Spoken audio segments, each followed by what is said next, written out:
n'afa na nwa na mmụọ nsọ.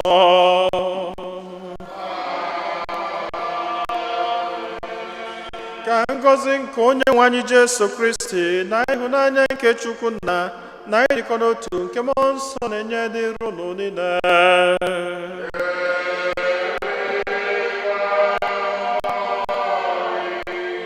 Ụmụnne m na Kristi, anyị na-ekene Chineke onye fụrụ anyị n'anya maka ihe ọma niile nke ọ na-eme na ndụ anyị, maka ngọzi ya niile n'ebe anyị nọ, maka udo duru anyị n'izu ụka gara aga wee dubata anyị n'izu ụka ọfụ nke anyị banyere tata. Ka anyị na-ekene Chineke maka ihe ọma ndị a niile, ka anyị na-ewere onwe anyị, na-ewere ezinụlọ anyị, na-ewere atụmatụ anyị niile dị mma na-erunye n'aka anya bụ Chineke, na-ayọ ka izu ụka ọfụ nwa na ọnwa ọfụ ọnwa Nọvemba nke anyị na-akwado ịbanye wetala anyị ọtụtụ ngọzi na mbuli elu. Anyị nwere ọtụtụ ebumnobi ndị ọzọ, ka anyị natazie n'isi a narụnye Chineke ebumnobi ndị ahụ niile.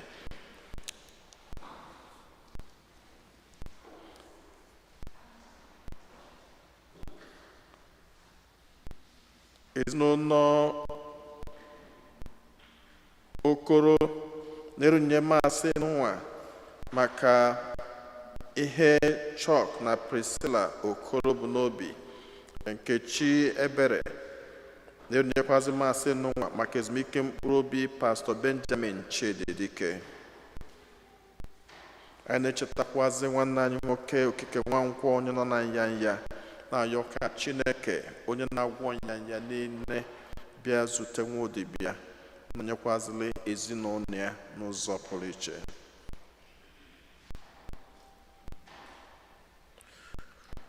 Ụmụnna, ka anyị kwado onwe anyị nke ọma maka nnukwu eme nke Eucharistia nwa site n'ikwupụta njọ anyị.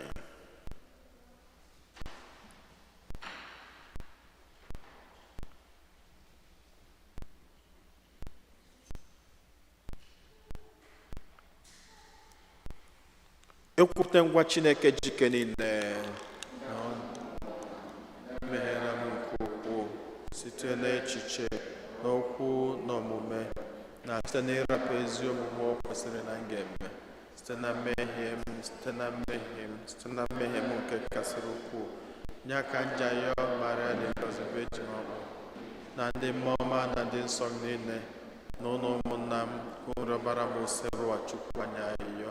Ka Chineke jikere na-emela anyị niile ebere, gbala anyị ndị agha ma duru anyị na ndụ ebebe. Otito dịrị Chineke n'enu kasị enu.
Chineke pụrụ ime ihe niile, onye dị ebere site n'enyemaka gị, ka ndị kwere na gị ji efe gị n'ụzọ kwesịrị ekwesị n'otito.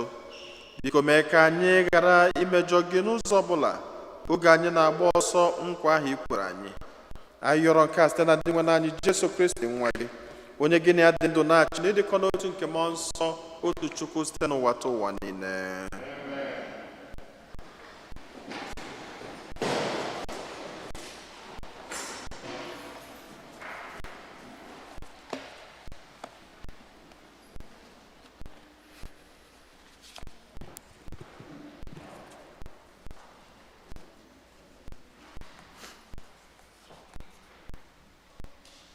Ihe ọgụgụ ewetara n'akwụkwọ Deuteronomy.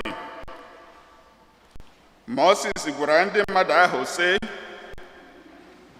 ọ bụrụ na unu na-atụrụ Onyenwe anyị Chineke unu egwu, bịakwa na-edobe iwu na atụmatụ niile ndị a m na-etiri unu ụbọchị niile nke ndụ unu, unu ga-enwe ogologo ndụ.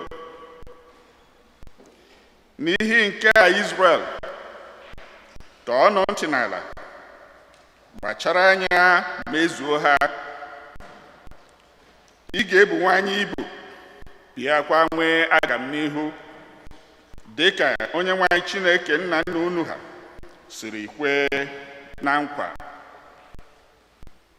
na ọ ga-enye unu ala mmiri ara na mmanụ aṅụ na-erugharị n'elu ya.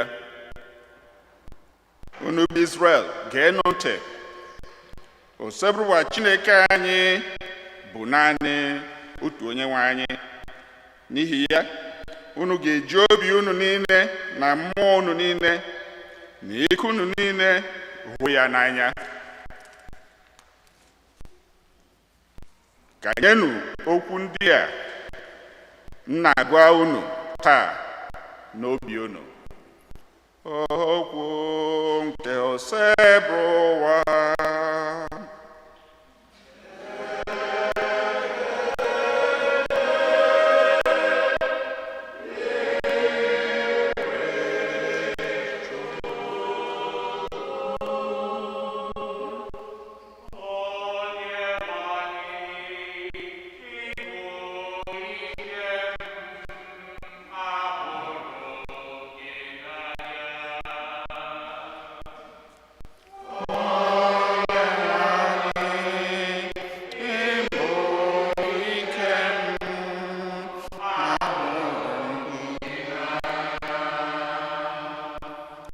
Onyenwe anyị na ike m, ahụrụ m gị n'anya. Onyenwe anyị, ike m, ụlọ nchedo m, na onye mgbapụta m. Chineke m, nkume m na-agbado ọsọ ndụ, mpi nzọpụta m, ụlọ m na-akpa ike, mkpu m na-eti bụ otuto dịrị Onyenwe anyị. O nweghị ihe ọbụla ndị iro nwere ike ime m.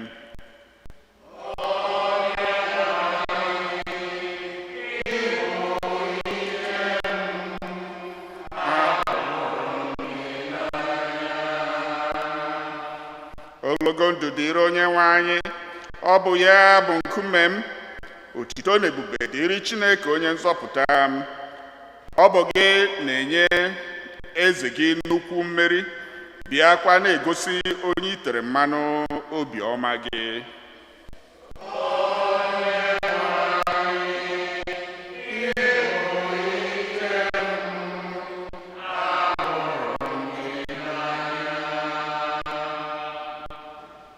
Ihe ọgụgụ ewetara n'akwụkwọ ozi edere ndị Hibru.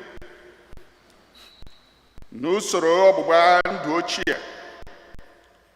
o nwere ọtụtụ ụkọchukwu, maka na ọnwụ gburu nke ọbụla n'ime ha. Ma ebe ọ bụ na ụkọchukwu nke a dị ndụ ebighị ebi, o nweghị ike ịtụfu ike ịgba uko nke ya. Ihe ọ pụtara bụ na ike nzọpụta o nwere bụ ike pụrụ iche n'ụzọ ọbụla.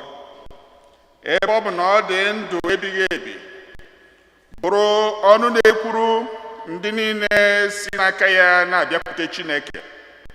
Ọ dị mkpa na nnukwu ụkọchukwu kwesịrị anyị ga-abụ onye dị nsọ, na-ebughị njọ ọbụla, na onye na-emerụ emerụ. Ọ ga-abụ onye karịrị mmerụ nke ndị njọ na onye ekugoro n'eluigwe, onye na-agaghị adị mkpa ịchụ àjà kwa ụbọchị dịka ndị nnukwu ụkọchukwu ndị ọzọ si achụ maka njọ nke ha na nke ndị mmadụ, n'ihi na Kristi achụọla otu àjà nke bụ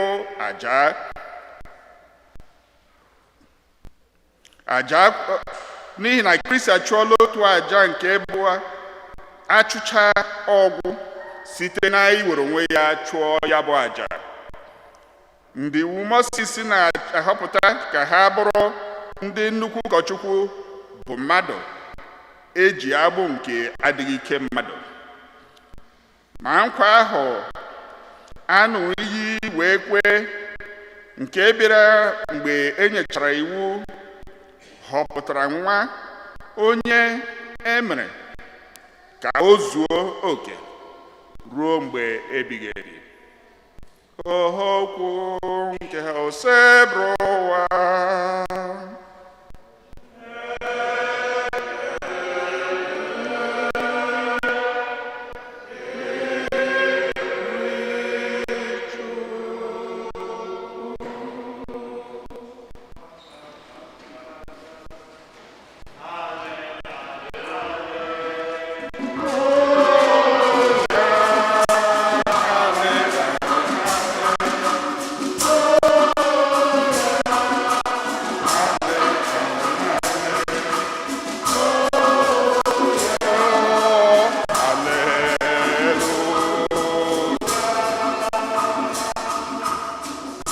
Onyenwe anyị ube na nwa odibo gị na-ege ntị, ọ bụ gị ji okwu nke ndụ ebighị ebi.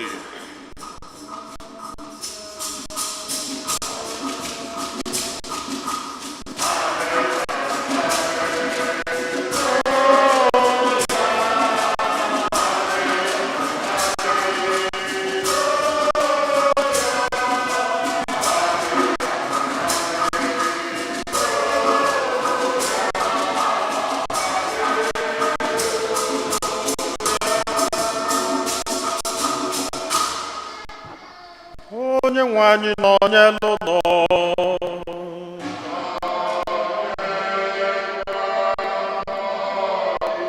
Ihe ọgụgụ nke ya si n'oziọma dị nsọ nke Maki dere.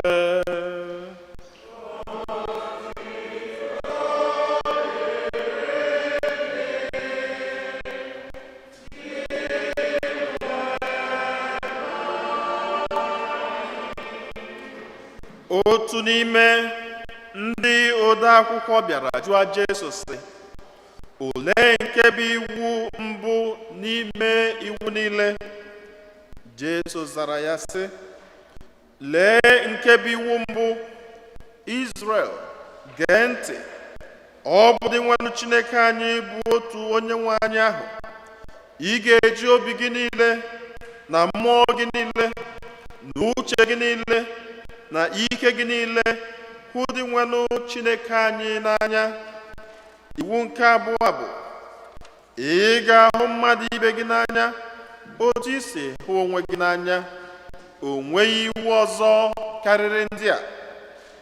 Ode akwụkwọ ahụ sị ya, nna m ukwu, i kwuru eziokwu na ọ bụ so otu, ọ dịghị abụọ, mmadụ iji obi ya niile na nghọta ya niile na ike ya niile hụ Chineke n'anya, bịakwa hụ mmadụ ibe ya n'anya otu o si hụ onwe ya n'anya, karịrị àjà nsure ọkụ niile na onyinye ọchụchụ àjà niile. Mgbe Jesu hụrụ ụdị amamihe o jiri kwuo okwu, ọ sịrị ya, site n'ebe ị nọ ruo n'alaeze Chineke eteghị aka.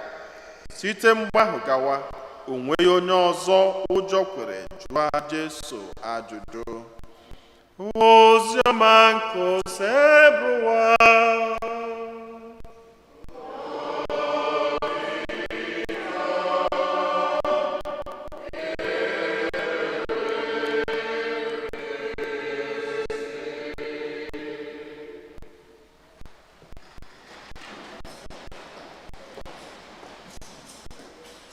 ụmụnne m na Kristo todrinu Jesu. Abụ m onye ka mbụ n'ụwa, abụ m onye Chineke na-echere m echiche ọma.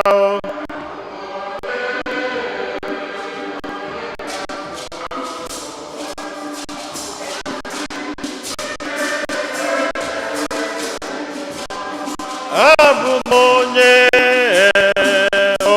ka mbụ n'ụwa, abụ m onye Chineke na-echere m echiche ọma.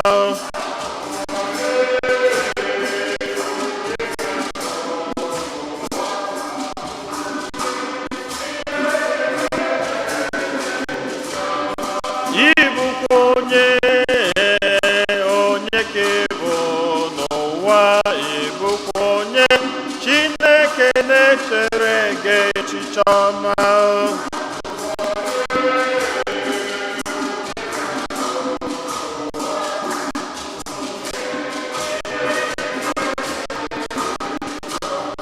Anyị bụ onye ka ịbụ n'ụwa, anyị bụ onye Chineke na-echere anyị echiche ọma.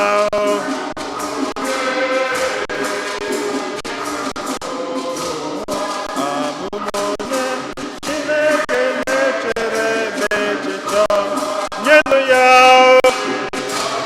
Nyenụ ya, nwanne m, nyenụ ya, nwanna m, nyenụ ya, ndị nne nyenụ ya, ndị nna nyenụ ya, ụmụaka nyenụ ya, fada nyenụ ya ekele ọma. Abụ m onye ka mbụ n'ụwa, abụ m onye Chineke na-echere m echiche ọma.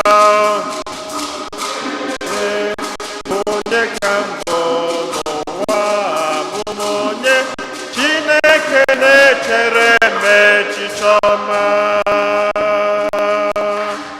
Amen. Ekene dịrị Chukwu. Just quickly, echi bụ gịnị? 1st of November. Kedu ihe ọ bụ n'ụka? All Saints.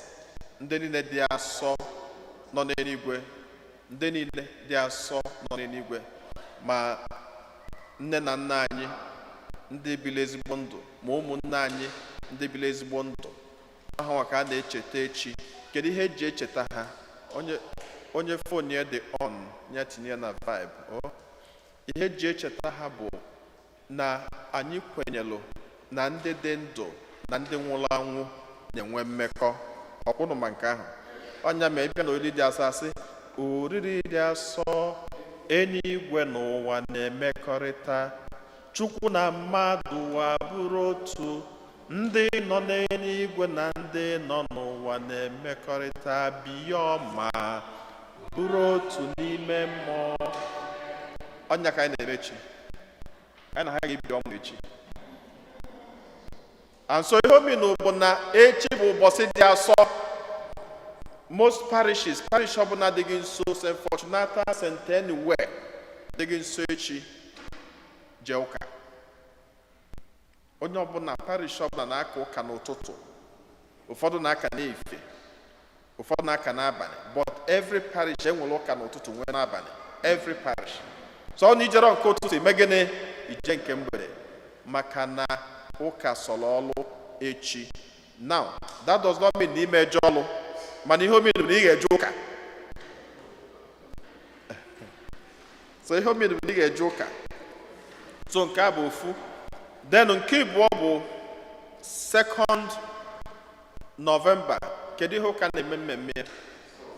All Souls. Now, gịnị ka eji eme All Souls a?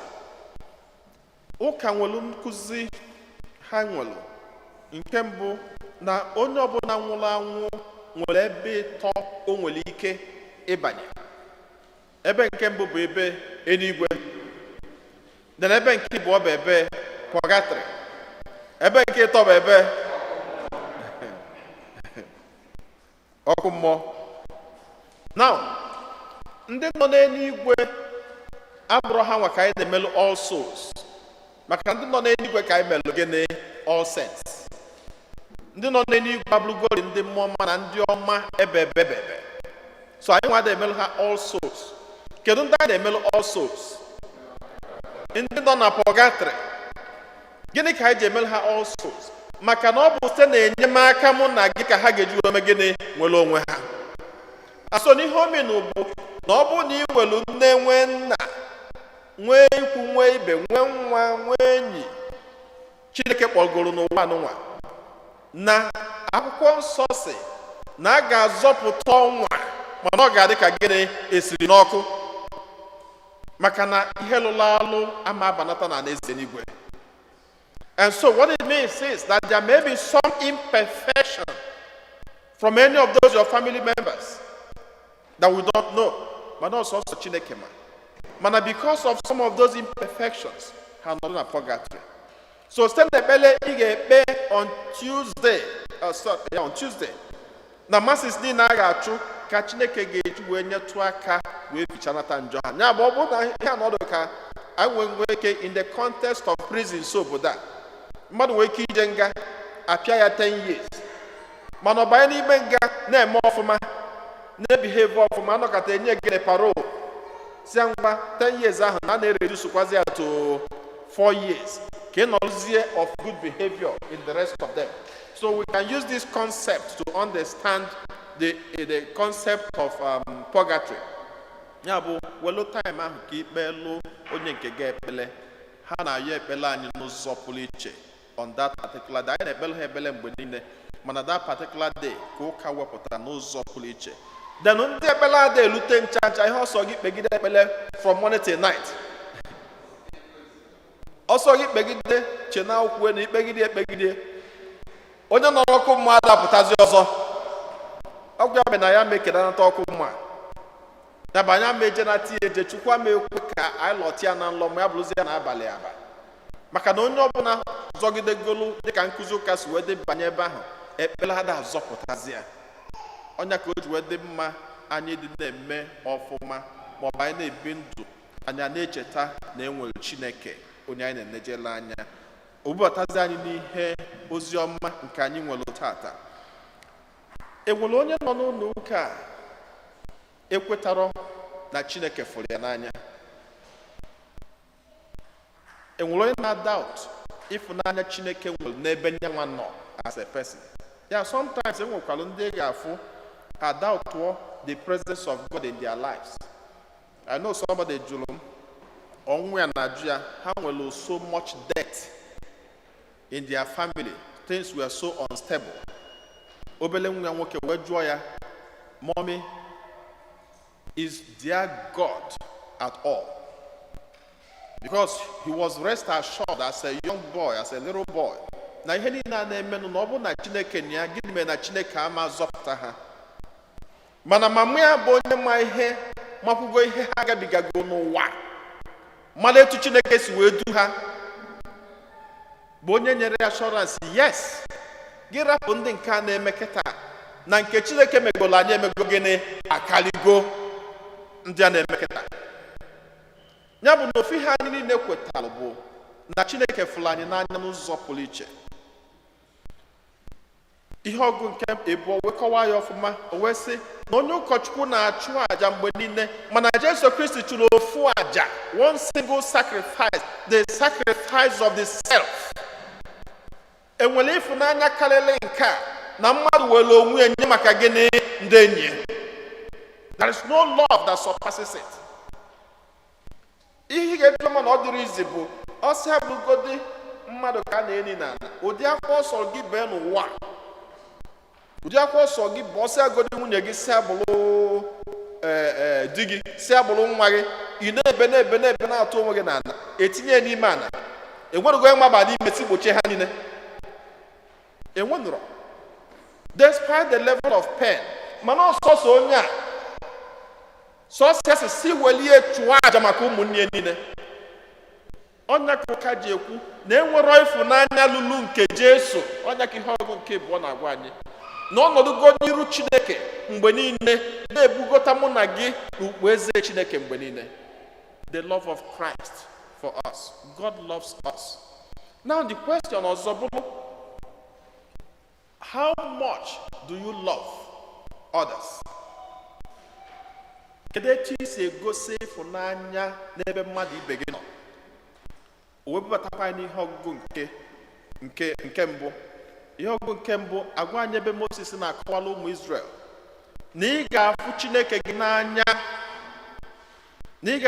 gị n'anya, karịchaa ihe niile, maka na Chineke ahụ fụrụ gị n'anya karịchaa ihe niile, na ị ga-eji ume gị, mmụọ gị niile, ike gị niile, obi gị niile wee fụ Chineke n'anya. O wee bụla ibubata n'ozi ọma bụ ebe nchọzili ịtụpịa aka ọfụma tata. Ofu nwata nwoke bịakwutere Jesu, onye ode akwụkwọ, and then ihe eji malụ ndị ode akwụkwọ a na-akpọ ha scribes bụ that they are very intelligent people. So wela ajụjụ ya, anụnụ n'anya ọ na-afụ na most times ndị a na-ejikarị ajụjụ wela bịakwute Jesu. Mgbe ụfọdụ ajụjụ ha na-abụ ka ha wee megbute Jesu, mgbe ụfọdụ ajụjụ ha na-abụ ka ha wee ghọta nkụzi Jesu ọfụma. Just like etu a mmadụ nọ, ị nwere ike ịnọdụ mmadụ abịa jụọ gị ajụjụ, i were obi gị niile as innocent as you are zanya bụ ajụjụ, chee na ofu ala ha jikọrọ na atịrị nama, ịma ama n'onu ka egwuru gị na-eche gị, ana ịzachara ajụjụ ahụ eme gịnị, ekoduo ya ọfụma chelu gị, ọzọ ikwuo okwu the next one year wepụta gị ihe i kwuru nyaa. Ọ na-eme ifu n'ebe unu na-alụ ọrụ, ị ga-afụ mmadụ ọbịa mụrụ amụ na-ajụgasị gị ụmụ ajụjụ about your boss, about this person. Iche nọ ndị gị na ha nọ, imepe ọnụ kwucha kpam, ịnakpo befe na-apụtazi echi ịfụ pepe eji saa aka gị n'ọrụ. So sometimes a na-ebute Jesu dị ajụjụ ahụ, ọnọdụ ka onye bịa sị ya, kedu anyị atụrụ Siza ụtụ isi? Jesu wee sị ha nye ego, sị ya welu nke Siza nye Siza, welu nke Chukwu nye Chukwu. Jesus has always found a way of answering questions, and also as Christians, you have to be very, very careful of every question that comes your way. Think it through. Ejiri ike wela aza mgbe ụfọdụ ka ị wee malụ ma ọ bụ ezigbo ajụjụ ka a na-ajụ gị, ma ọ bụ ajụjụ a ga-eji kpọdo gị n'obe. Mgbe nwatakịrị nwa jụcha Jesu ajụjụ, Jesu wee sị ya ka ya kụzieli, sị ya, kedu iwu kachacha iwu niile? Ịbịa na be ndị Juu, iwu Moses nyelu about 365 laws a ga na-edobe 365 laws.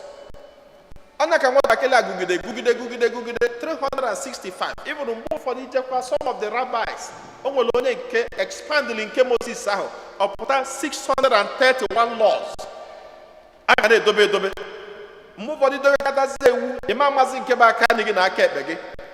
Ka nkọwalụ na etu iwu ahụ dị, ọnọdụ ka the story of the good Samaritan. The story of the good Samaritan agwala anyị na mgbe nwoke a si Jerusalem na-eje Jeriko, na enwere ndị ohi tilie ihe tisịa ya, then enwee onye ụkọchukwu pụtalụnụ fụ onye ahụ etili ihe megene si ụzọ ọzọ pụọ. Then onye ọzọ fụkwala ya bụ Levi bụ ndị altar servers, ha fụkwa nwoke ahụ etili ihe nọ n'ọbala megene si ụzọ ọzọ pụọ. Asị anyị, mana kedu onye zọpụtazi nwoke ahụ? Asị anyị, nọ Samaria, onye amarodo onye ọ bụ, onye nwere interest in that man. Kedu ihe mere onye ụkọchukwu ji wee fụ nwoke ahụ pụọ? Onye ụkọchukwu fụli ọ bụghị because na o nwere obi ọjọọ, kama nọ iwu Moses 365 laws ka ọ na-edobe. And part of it bụ na onye ụkọchukwu ekwesịrị ịfụ ọbala, anọfụrụ ọbala na ọ lụọna, so ọfụzi onye ahụ ma na-etili ihe n'ọbala ga-adị ya na ruo megịnị osi ụzọ ọzọ. Onye na-efe ofe n'ọlta ama afọ ọbala osiri ụzọ ọzọ megịnị, ọfọ ọbala o mebie ya, so onye mere o ji esi ụzọ ọzọ pụọ. Mana a good Samaritan moved beyond laws to love of Christ, to love. Ịfụrụ mmadụ ibe gị n'anya, ọnya bụ ihe Jesu na-akụziri anyị tata. So na ajụcha Jesu ajụjụ ahụ, ọ sị ya, out of these 365 laws, kedu nke kachanụ, kedu nke ka mkpa?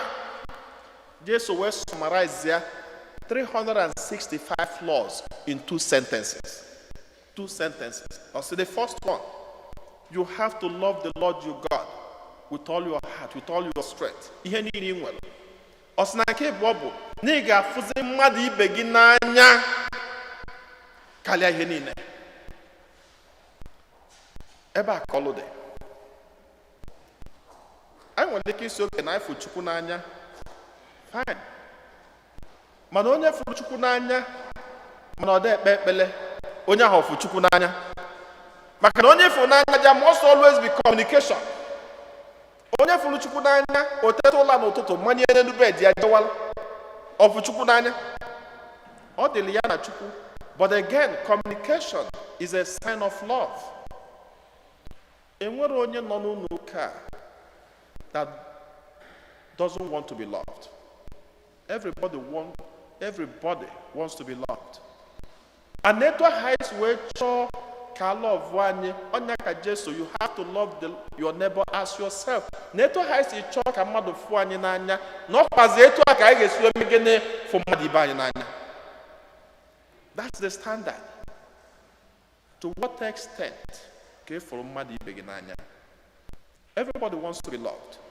And ịmara etu ahụ isi wee chọọ ka afụ gị n'anya, ịmara etu ahụ ịchọ ka ndị mmadụ na-ekwupụrụ gị, sikwazie etu ahụ mee mmadụ ibe gị.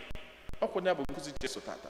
Ọsọ na ọnya kachachi ihe niile, na ihe ọsọ ya bụrụ na anyị ji ụtụtụ nọgide n'ụlọ ụka chiejie, but there is no love in us. That is a waste of time. Onye ka ọ na-akụziri anyị tata. That is a waste of time. If there is no love in our heart, then we are wasting our time. Ifụrụ di gị n'anya rinne, ifụrụ nwunye gị n'anya rinne, ifụrụ ụmụ gị n'anya rinne, that is no selfishness adịrọ n'ime. Yesterday ejelu m one occasion, and I met a situation. This old man, the almost late 80s, onye Cameroon, mana nwunye nọ mid 80s. Nwunye mesịa ya barụ, ebuje nwunye na hospital.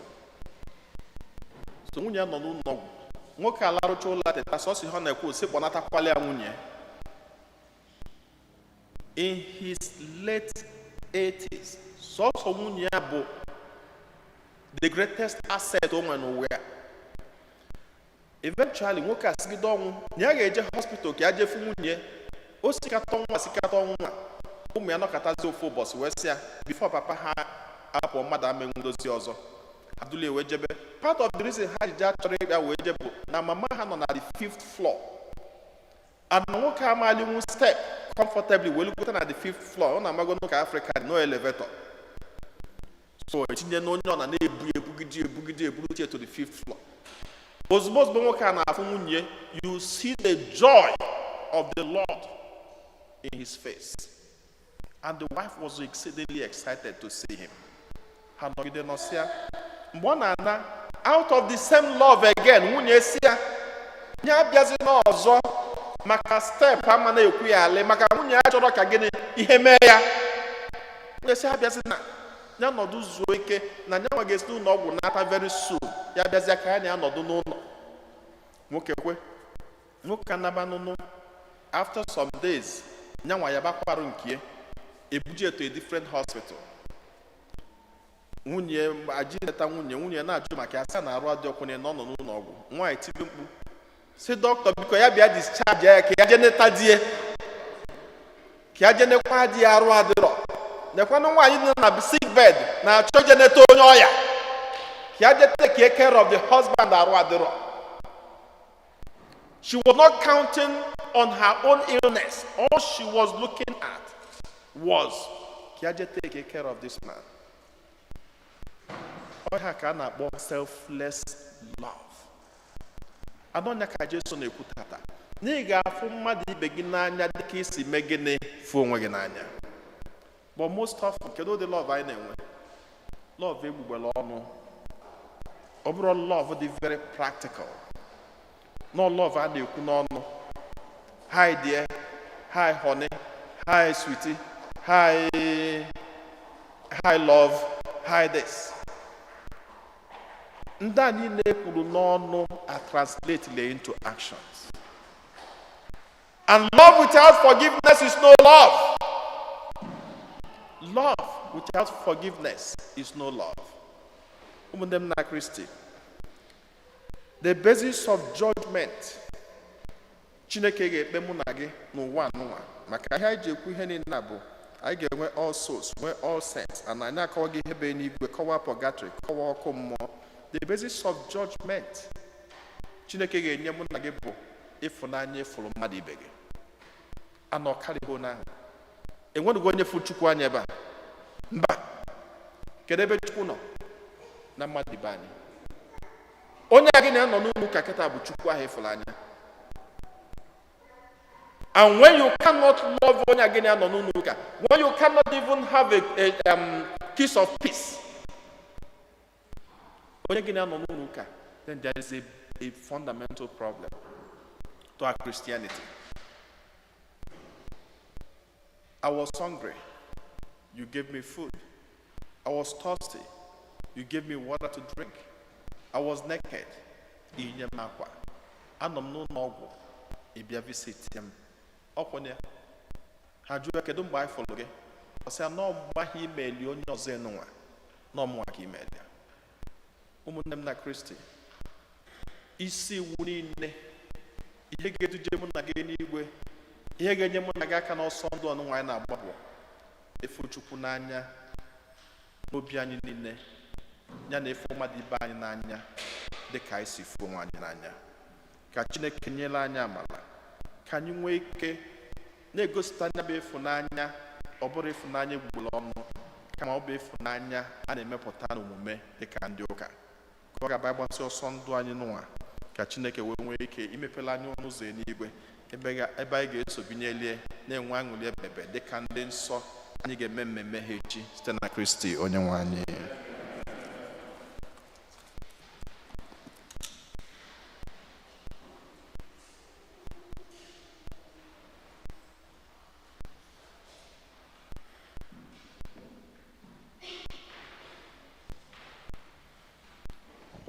Ekwe m n'otu Chineke,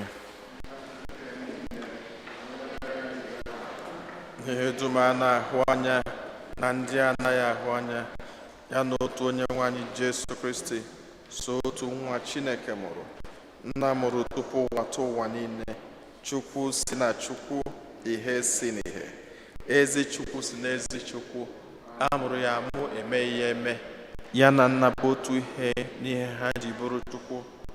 Onye si na ya mee ihe dum, onye maka ihe anyị bụ mmadụ na maka ihe nzọpụta anyị si n'eluigwe gbadata, were ahụ na Virgin Maria site na mmụọ nsọ, ọ bụrụ mmadụ, abịa kpọgbuo ya n'obe n'ihi anyị n'oge ọchịchị Pontius Pilate, ọ taa ahụhụ, ọ nwụọ, enye ya. O bilitere n'ụbọchị nke atọ ka akwụkwọ nsọ siri kwuo, ọ rọgoro n'eluigwe, nọdụ n'aka ndị Chukwu. Ọ ga-abịaghachi ọzọ n'ebube ya, ikpe ndị dị ndụ na ndị nwụrụ anwụ ikpe. Onye ọchịchị ya na-enweghị njedebe. Ekwe na mmụọ nsọ, onye nwe anyị na-enye ndụ, onye si na nna na nwa pụta, onye a na-esegburu na-etokọdo ya na nna na nwa, onye si na ndị amụma kwuo okwu. Ekwe n'otu nzukọ nsọ Katọlik na Apọstọlik, ekwupụta m otu baptizim nke mgbaghara njọ. Ana m atụ anya mbilite n'ọnwụ ndị nwụrụ anwụ na ndụ ụwa ga-abịanụ. Amen. Ekpere nke ndị kwelu mmadụ ịtọ ga-edu anyị n'ekpere. Chineke onye fụrụ anyị n'anya, onye okike nke ihe niile, anyị ewelugo ọnọdụ anyị niile, ọtụtụ ebumnobi anyị bịakwute gị. Anyị na-ayọ ka iche ntị ma nụrụ anyị ya anyị. Onye mere eluigwe na ala,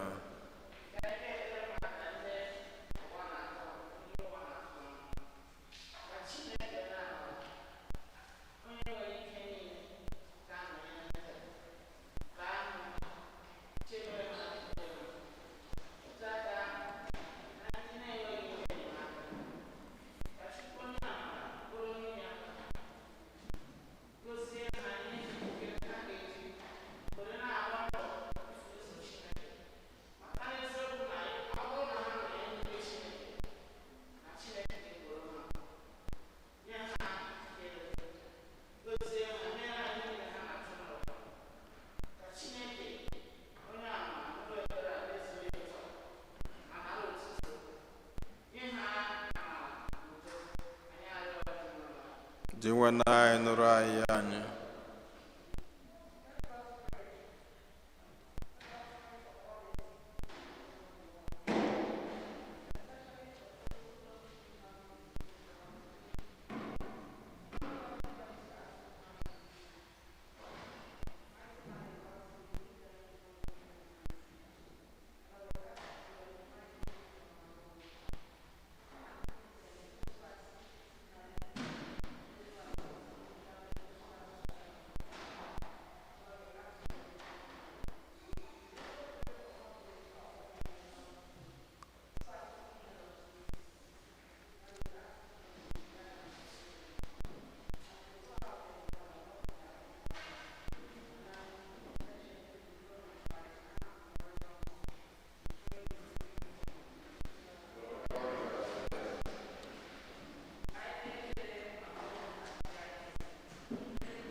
Ka arụnatazi anyị isi a nara nye Chineke bụ n'obi ndị ọzọ.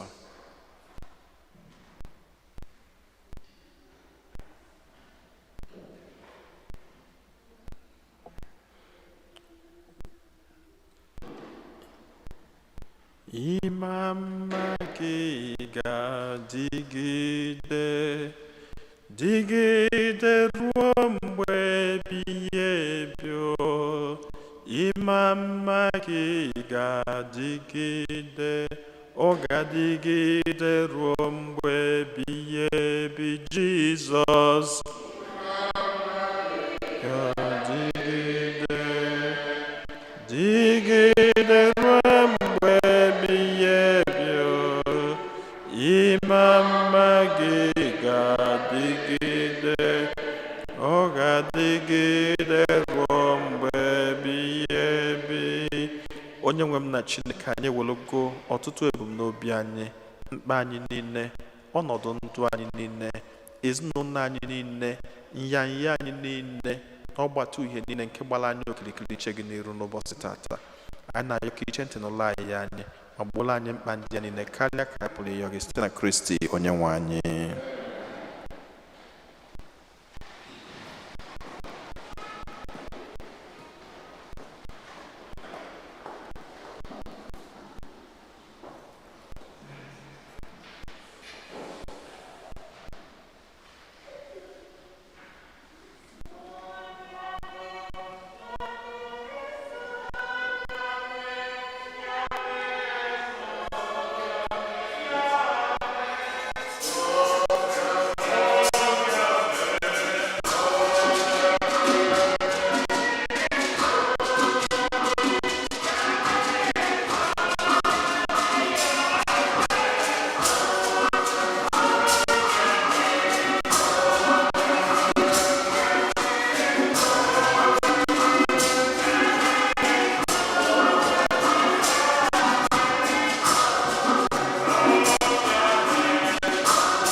yọbanụ ụmụnna m ka aja mụ na unu na-achụ bụrụ ihe ga-asọ Chineke jike niile nara nọ.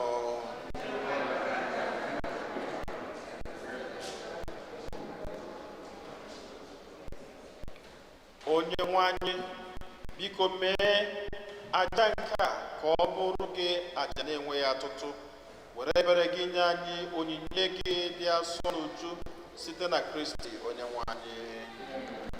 Onye nwe anyị nọ onye n'ụlọ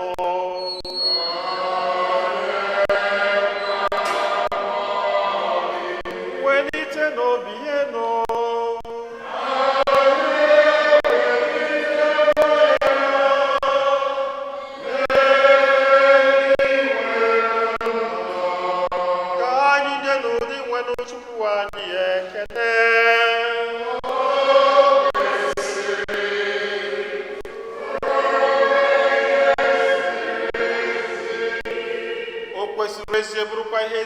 na-azọ ndụ na anyị ga-enye gị ekele oge niile na ebe niile. O nna dị nsọ, Chineke jikere na onye dị ụwa tụwa site na Kristi dị nwe n'anyị, onye jiri ihe ebere o nwere maka mmehie mmadụ, kwere ka mụọ ya na Virgin Maria, ọ kpọtara anyị n'ọnwụ ebe ebe site n'ọnwụ ọ nwụrụ n'elu obe, ya si na mbilite n'ọnwụ ya nye anyị ndụ ebe ebe.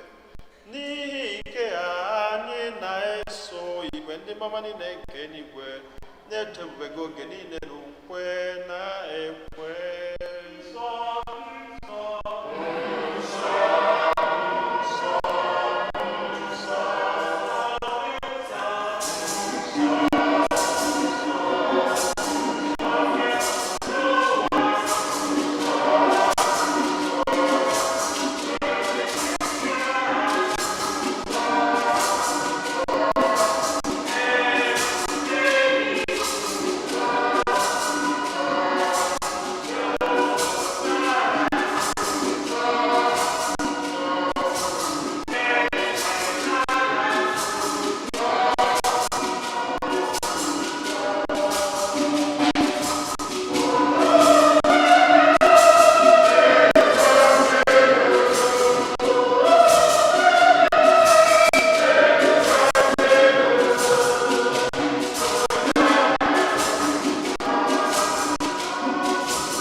Nna anyị dị nsọ, ezi eso gị na-edo ihe dum nsọ, anyị arịọ ka ido ihe ndị asọ na-erukwasị ha mmụọ gị, ka ha wee ghọrọ anyị arụ n'ọbara nke onye nwe anyị Jesu Kristi.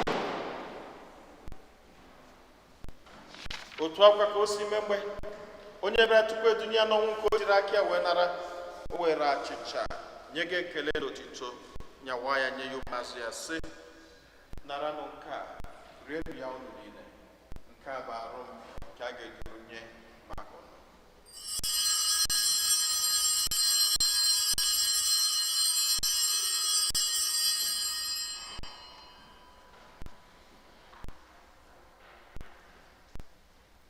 Otu akwa ka o si mgbe ha richara nri anyasị, o buru iko mmanya nyekwa gị ekele na otito, bunye ya ụmụazụ ya sị, naranụ nke a, ṅụọnụ ya unu niile, nke a bụ iko nke ọbara m, nke ọgbụgba ndụ ọhụrụ dị ebebe.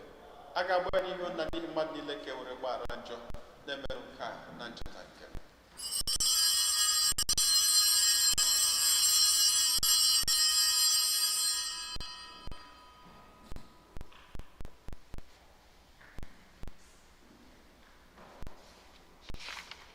ka anyị kwupụtanụ n'ihe omume nke okwukwe anyị na-eme ugbu a.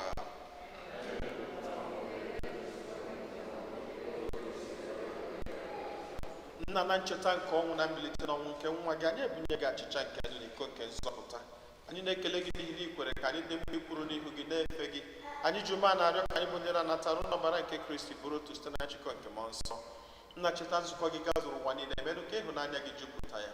Gọzie pope anyị bụ Francis na bishọp anyị bụ Nicholas na ndị ofe ọlta gị niile. Chetakwa ụmụnna anyị ndị ji okwu wee gaa n'ezu ike nke ọnwụ, kpọbata ha na ndị ọzọ niile nwụrụ anwụ n'ihe nke ebube gị. Biko meela anyị niile ebere, ka anyị soro Virgin Maria dị ngọzi na nke Chukwu na ndị apọstụl na ndị nsọ gị na ndị mere uche gị na wee keta ndụ ebebe. Ka anyị sorokwana ha na-eto gị na-edo gị ebube site na Jesu Kristi nwa gị.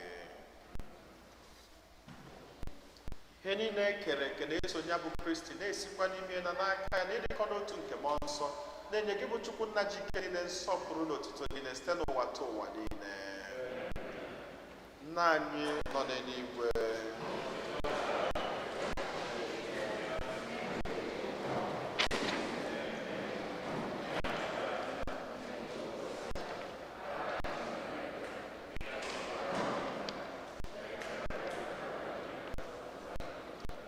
zọpụtara anyị na-arịọ gị sebụwa na-ajọ ihe niile, were ebere nye udo n'oge nke anyị site n'inye aka ebere gị ka a zọpụta anyị niile na njọ oge niile.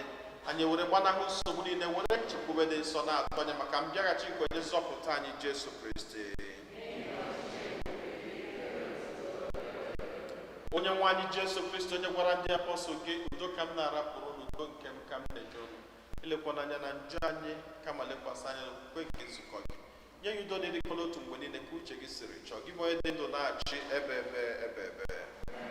udo nke ose bụ ụwa dịrị unu mgbe niile.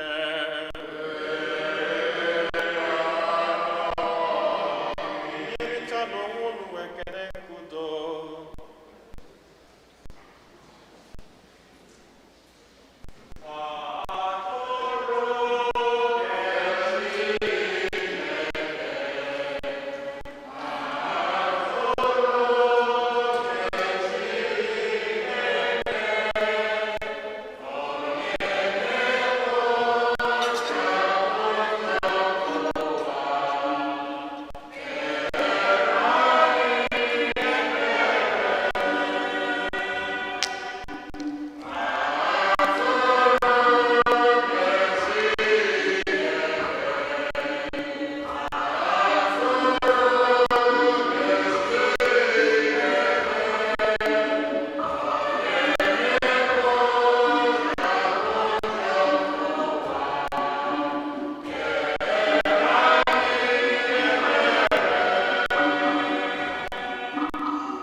Ụmụnne m na Kristi, nenu nwa atụrụ nke Chukwu, nenu onye ahụ na-ekpochapụ njọ nke ụwa.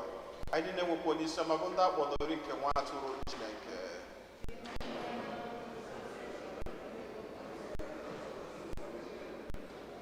Ka arụ n'ọbara Kristi nchekwaba anyị niile wee rue na ndụ ebebe.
onye nwanyị ejirila ihe ọgbụgba ndụ si n'eluigwe zụọ anyị, biko mụbaa ike ezi omume gị n'ime anyị, ka o were onyinye gị kwadebe anyị nke ọma maka inweta ihe ikwere anyị na nkwa.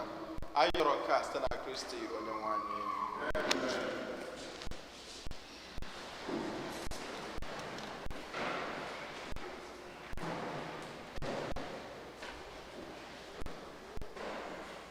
Otuto dịrị Jesu.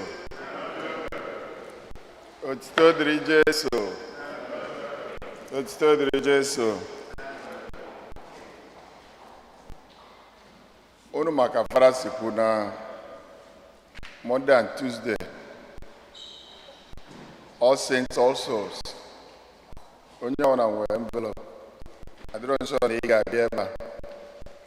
So you might as well put the envelope right in there so that each need an on. Goodbye.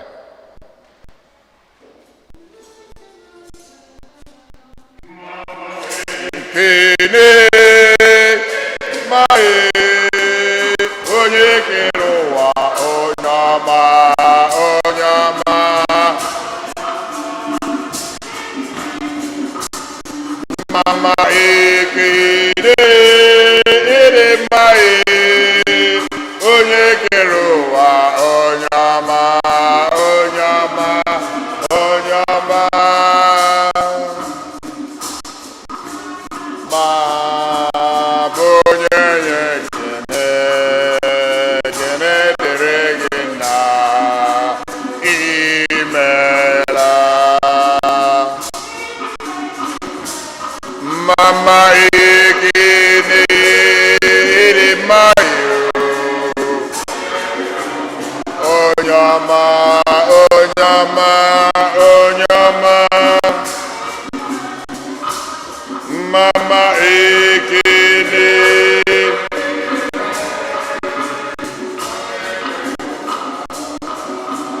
onye ọma onye ọma Otuto dịrị Jesu. We thank you for your generosity. We have reached our goal in the annual Catholic Appeal campaign. We remind you, please fulfill. Yeah, they are still in pledges. We haven't gotten them. So please fulfill your pledges. And thank you for your support. Ndị aka emere oge ka fọkwa maka na Oda Elule.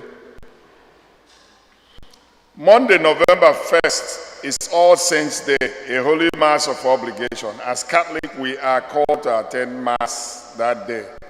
We will be having two bilingual masses, 8 a.m. and 7:30 p.m. here. On Tuesday, All Souls Day, the masses will be at 12, 3, 7:30 p.m. and then 8 a.m. for the morning masses. You know, these masses, as Father told you, are masses to be offered for souls of those enrolled in our Purgatory Society. Those whose funeral masses were celebrated in the past, and those who also put name in the envelope too. This Friday, November 5, is first Friday of the month, and we are exposition for bilingual 7 p.m. Next Sunday collection, second collection will be for Christmas flowers. Unufuna ubosi akpudewego, ona akpudewe nso. Inye ife Christmas flowers. We will still have few candles available for dedication for our beloved departed. If you still want to put, there are still candles available.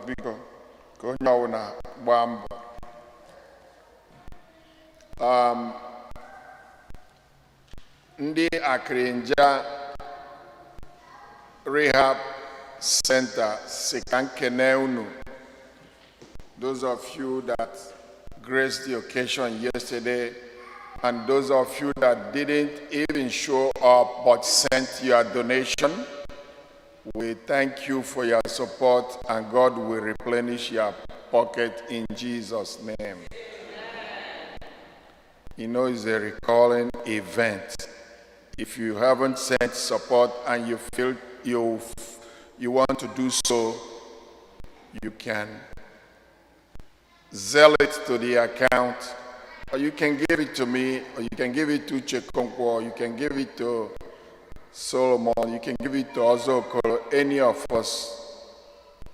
Ogelu, ebe kasi na Ogelu. Otito diri Jesu.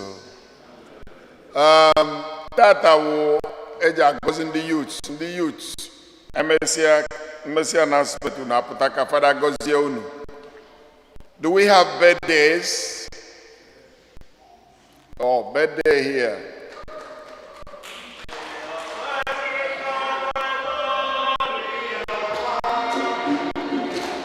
Winners in the name. May the blessings of the Lord be upon you.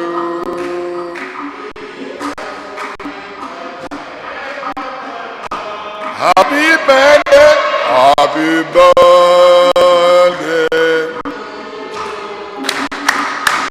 happy birthday to you. Happy birthday, Adana. Happy birthday to you. I am anniversaries. Any anniversary? Newcomers? Oh, anniversary. Ugo Martin, we're anniversary. Are you?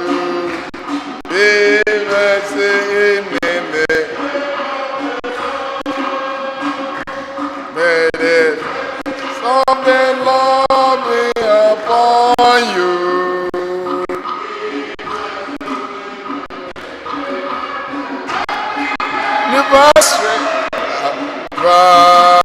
Anniversary to you. Happy anniversary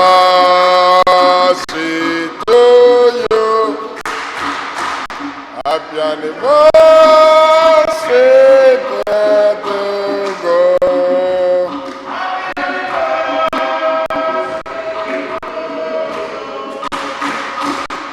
When they are full, when you be allowed for, and where Louis is not here today.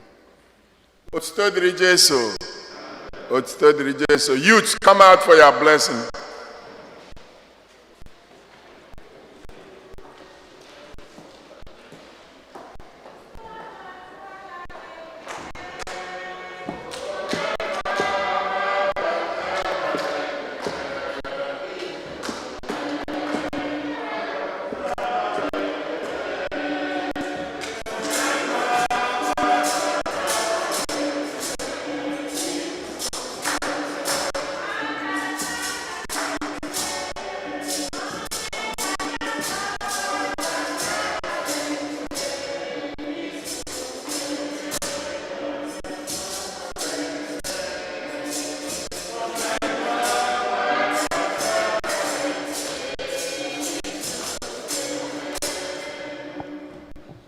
Lord God,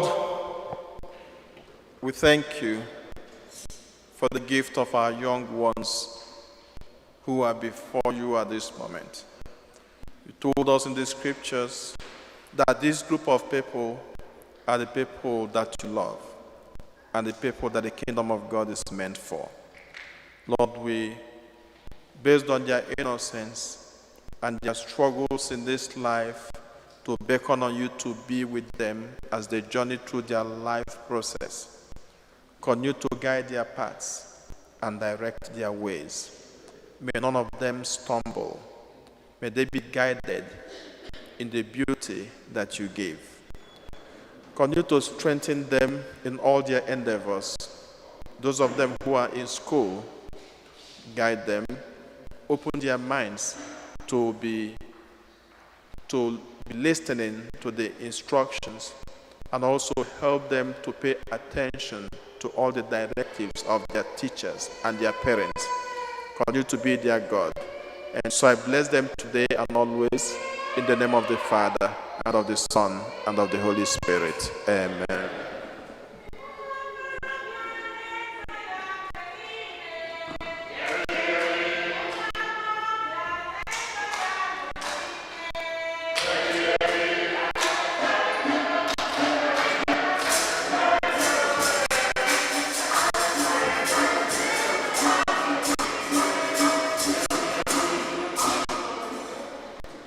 Otodrinu Jesu. Yeah, just quickly, few announcements. Number one, next Sunday, I All Souls on Tuesday. Any member of our community, from November last year till today, I had the Tafandahu. Can you call her mass for next Sunday? Oh, same was the kitchen and a forum. I forgot to tell you.